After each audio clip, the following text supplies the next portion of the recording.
প্রিয় শিক্ষার্থীরা, আশা করি তোমরা সকলেই ভালো আছো। তোমাদের সকলকে শুভেচ্ছা জানাচ্ছি এবং আমন্ত্রণ জানাচ্ছি তোমাদের এই ভিডিওটি দেখার জন্য। এটি মূলত মাধ্যমিক লেভেলের যে নবম দশম শ্রেণীতে রয়েছে, নবম দশম শ্রেণীর শিক্ষার্থীদের জন্য তৈরি করা, এবং এটি যে প্রশ্ন নিয়ে এই ভিডিওটিতে আলোচনা করা হচ্ছে সেটি মূলত এবারের যে 2025 সালে যে দাখিল পরীক্ষার গণিত বিষয়ের যে প্রশ্নটি রয়েছে সেই গণিত বিষয়ের প্রশ্নের সমাধান নিয়ে তৈরি করা। যদি তোমরা মনোযোগ সহকারে দেখো তাহলে তোমরা খুবই উপকৃত হবে বলে আশা রাখি, এবং যারা পরীক্ষা দিয়েছো এই 2025 সালে তোমরা তোমাদের উত্তরটিও মিলিয়ে নিতে পারো এই ভিডিওটি দেখে, যে তোমাদের পরীক্ষার প্রশ্নের উত্তরের সঙ্গে তোমরা যেটা লিখছো তার সঙ্গে এই ভিডিওটির তোমরা মিলছে কিনা, মূলত যে অন্যরকম কোনো কিছু হয়েছে কিনা সে সম্পর্কে একটি সামগ্রিক ধারণা অর্জন করতে পারবে এই ভিডিওটি থেকে। তবে মূল ভিডিওটিতে যাওয়ার আগে তোমাদের প্রত্যেকের কাছে অনুরোধ রইল, এই চ্যানেলটি যেহেতু একটি নতুন চ্যানেল সেহেতু তোমরা অবশ্যই চ্যানেলটি সাবস্ক্রাইব করবে।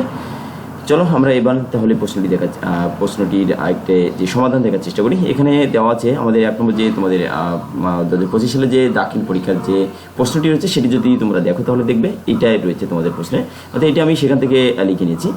তাহলে A equal X belongs to N, X মৌলিক সংখ্যা ও এক্স <5 এটি সংখ্যা হবে, মূলত জফলা আকার হবে, ঠিক আছে সংখ্যা যে এক্স <5। এখন বি ইকুয়াল 3 5 দেওয়া আছে, সি ইকুয়াল 5 7 দেওয়া আছে, F X equal X cube plus K X square minus 9x minus 36 রয়েছে। আমাদের ক নম্বরের প্রশ্নটিতে বলছে যে এক্স বিলংস টু এন যেন এক্স 12 এর গুণনীয়ক এবং 3 এর গুণিতক হবে, এতকে তালিকা পদ্ধতিতে প্রকাশ করো। তাহলে এখন আমাদের এই যে শর্তটি রয়েছে এই শর্তটির আলোকে যদি আমরা তালিকা পদ্ধতি প্রকাশ করতে চাই তাহলে আমাদের সেটা কি করতে হবে, দেখো আমি এখানে সমাধানটি দিয়েছি। এই যে ক নম্বর এটি সমাধান, মূলত এখানে S equal X belongs to N x 12 এর গুণনীয়ক এবং 3 এর গুণিতক। অর্থাৎ এখানে 12 গুণনীয়কগুলো কি, 12টি গুণনীয়কগুলো আমরা এইভাবে বের করতে পারি, অর্থাৎ যদি 12 সমান আমরা কি দিতে পারি, দেখো এখানে আমরা 1 × 12 লিখতে পারি, এখন 2 × 6 দিতে পারি, এবার 3 × আমরা 4 দিতে পারি, ঠিক আছে, এভাবে আমরা দিতে পারি। এখন এখানে পরে কিন্তু আর ভাঙানোর জন্য, অর্থাৎ এরপরে আমরা 1 দিয়ে 12কে ভাগ করলে আমরা 12কে 12 হয়, 6 দুগুণে 12 হয়, 3 4 12 হয়, আর কোনোভাবে 12 হয় না। এই জন্য আমরা এটা এখানে এইভাবে লিখে দিলাম, অর্থাৎ 12 = 1 12 2 6 3 4 এইভাবে দিয়ে দিলাম। তাহলে 12 গুণনগুলো কী হচ্ছে, আমাদের 1 2 3 4 6 12, অর্থাৎ এই পদ দিয়ে গিয়ে এই পদে উঠবে, ঠিক আছে। তাহলে এইগুলো হচ্ছে গুণনীয়ক। তাহলে এখানে বলছে যে তালিকা পদ্ধতিতে প্রকাশ করে, তালিকা পদ্ধতি কিন্তু সুতরাং তালিকা পদ্ধতি এটা হয়ে গেল আমাদের, ঠিক আছে।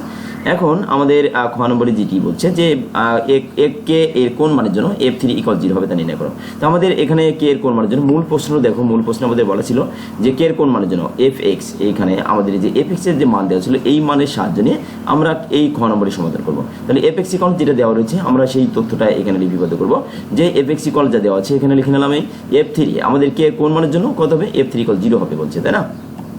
f3 = 0 হবে তা নির্ণয় করো। যদি f3 = 0 বলছে এই কারণে আমরা যেখানে x রয়েছে এই ফাংশনটিতে সেখানে x এর জায়গাতে আমরা 3 বসিয়ে দিব। 3 বসিয়ে দিলে দেখো আমাদের এখানে কি হবে, যে 3 যদি বসিয়ে দেওয়া হয় তাহলে 3 কিউ করলে 3 কিউ, এখানে এখানে 3 বসালাম, এই x এর জায়গায় 3 বসালাম, এই কে থাকলো এই 3 x এর জায়গায় 3 বসালাম, তাহলে 3 হবে, -9 থাকবে, এখানে x এর জায়গায় 3 বসিয়ে দিলাম, এই 36 থাকলো। এখন f3 বাম পাশে আমরা যাতে থাকবে, এখানে বা দিয়ে যদি আমি f3 লিখতে চাই বা দিয়ে লিখতে হবে, আর যদি না চাই সমান চিহ্ন দিয়ে টেনে নিয়ে আসলাম, তাহলে এই 3 কিউ করলে আমরা 27 পাই, এখানে কে থাকলো, আর এই 3 স্কয়ার করলে আমরা 9 পাই, তাহলে কি তৈরি হলো এখানে 9k মাইনাস এই 3 কত হয় 27 হয়, তাহলে 27 হলো, আর 36 এখানে রেখে দিলাম। এখন দেখো এইখানে যে এই যে 27 রয়েছে, এখানে -27 রয়েছে, এটা বাদ যায়, তাহলে কি থাকে, এখানে থাকছে যে 9k - 36 এটা থাকলো। এটা আমরা কি পাচ্ছি, f3 = এই মানটা আমি পেয়ে যাচ্ছি, কিন্তু আমাদের বলছিল কি f3 = 0 হবে কত সেটা নির্ণয় করো। তাহলে f3 = 0 বলতে আমাদের কিন্তু f3 = 0 এটা, ঠিক আছে। যদি f3 = 0 হবে, f3 এর মান আমরা পেয়েছি এটা, এখন এইটা সমানই আমরা 0 লিখব, f3 এর মান কিন্তু এখন এইটা দাঁড়িয়েছে, এখন এইটা সমান আমরা 0 লিখে দেবো, তাহলে কি দাঁড়াবে 9k - 36 = 0 হবে, অর্থাৎ এই যে 9k = কত, এই যে -36 যদি আমরা ডান পক্ষে নিয়ে যাই তাহলে 36 এখানে হয়ে যায়, তাহলে এই 36 এর নিচে এই 9কে পক্ষান্তর করলে আমরা এটা যদি গুণাকার হয়েছে তাহলে ভাগাকার ধারণ করে, তাহলে 36 এর নিচে 9 চলে যায়, তাহলে কে এর মান 4 9 কত 36, তাহলে 36 পেয়ে যাচ্ছে আমরা, ঠিক আছে। তাহলে আমরা খ নম্বর শেষ করলাম, এখন চলে যাচ্ছে আমাদের গ নম্বরে দেখো যে তথ্যগুলো দেওয়া রয়েছে এ এর মান, বি এর মান, সি এর মান, সেই তথ্যগুলোর আলোকে আমাদের কি করতে হবে, A union B intersection C = A intersection C union B intersection C. আমি এটি ওয়ার্ডে লিখে পিডিএফ করছি, এজন্য একটু এলোমেলোভাবে দেখাচ্ছে, যদি সম্পূর্ণ এই চিহ্নগুলো যদি আমি এখানে সমীকরণ আকারে লিপিবদ্ধ করতাম তাহলে একটু ভালো দেখাতো আর কি, ঠিক আছে। কাজে এটি ঠিক রয়েছে কিন্তু দেখতে অন্যরকম মনে হচ্ছে। তাহলে গ নম্বরে যে প্রশ্নটি রয়েছে আমাদের এ = x belongs to n যেন কোনো এক্স মৌলিক সংখ্যা ওই এক্স লেস দেন 5 রয়েছে, তাহলে 5 অপেক্ষা ছোট মৌলিক স্বাভাবিক সংখ্যা কত? এখানে দেখো আমাদের বলছে কি এক্স মৌলিক সংখ্যা হবে, এক্স কি হবে? মৌলিক সংখ্যা। এই যে মৌলিক সংখ্যা, তাহলে এক্স লেস দেন 5 স্বাভাবিক সংখ্যা হবে, কিন্তু আবার কি মৌলিক সংখ্যা দেবে, তাহলে অস্বাভাবিক সংখ্যা বলতে আমরা 1 2 3 4 ইত্যাদি পাই, এবং এক্স অপেক্ষা 5 অপেক্ষা ছোট হবে মৌলিক সংখ্যাগুলি, তাহলে 5 অপেক্ষা ছোট মৌলিক সংখ্যা হবে, তাহলে 2 3 ছাড়া আর একটাও পাওয়া যায় না, 1 2 3 4 5 সবই স্বাভাবিক সংখ্যা, তার ভিতরে থেকে মৌলিক সংখ্যা হচ্ছে 2 3 5 এগুলো, কিন্তু 5 থেকে ছোট যদি বলছি তাহলে 2 3 দাঁড়াচ্ছে শুধুমাত্র, তাহলে এর মান আমরা কত পাচ্ছি? এখানে 2 3 পেয়ে যাচ্ছি। দেওয়া হচ্ছে এখন তাহলে বি সমান আমাদের দেওয়া ছিল এটা 3 5 এবং সি সমান 5 7 রয়েছে, তাহলে এই ইউনিয়ন বি যদি আমরা নির্ণয় করতে চাই, দেখো এই ইউনিয়ন বি নির্ণয় করলে আমাদের এর মান এই 2 3, বির মান এটা, এই ইউনিয়ন মাঝখানের ইউনিয়ন এ থাকলো, এখন কত 2 3 5। ইউনিয়ন বলতে আমাদের সংযোগ সেট কি বোঝায়? অর্থাৎ সব কিছু চলে আসে, এখানে 2 3 এখানে রয়েছে, এখানে রয়েছে, অর্থাৎ একাধিক জায়গায় থাকলেও একবার হবে ইউনিয়নের ক্ষেত্রে, আর যদি এক জায়গায় থাকে তাহলে সেটি চলে আসবে সেই পদটি, তাহলে এখানে চলে আসলো 2 3 আর 5 আসলো, 2 3 5 হলো এই ইউনিয়ন বি ইন্টারসেকশন সি।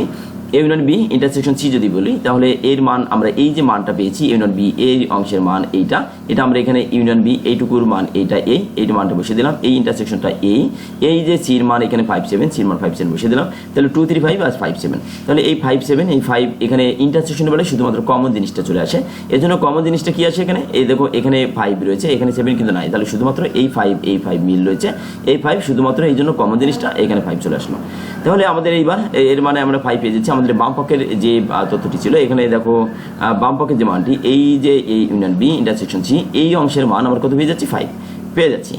এখন আমাদের কাজ করতে হবে ইন্টারসেকশন সি এবং ইউনিয়ন বি ইন্টারসেকশন সি নির্ণয় করবো। এই ইন্টারসেকশন সি যদি নির্ণয় করতে চাই, তাহলে ইন্টারসেকশন সি এর মান আমরা এখানে এটা লিখে নিলাম, এটা অর্থাৎ এর মান এইটা, সির মান এইটা, মাঝখানে ইন্টারসেকশন যেহেতু কোনো কিছু কমন না থাকাতে এখানে কি হবে? ফাঁকা সেট হবে। ফাঁকা সেট বলতে তুমি এভাবে দিতে পারো, ফাঁকা সেট এমনি দিতে পারো, ঠিক আছে, অথবা এর যে কোনো সেকেন্ড ব্র্যাকেট থাকবে কিন্তু তার ভিতরে কোনো উপাদান থাকবে না, সেটি হচ্ছে ফাঁকা সেট থাকবে, ঠিক আছে।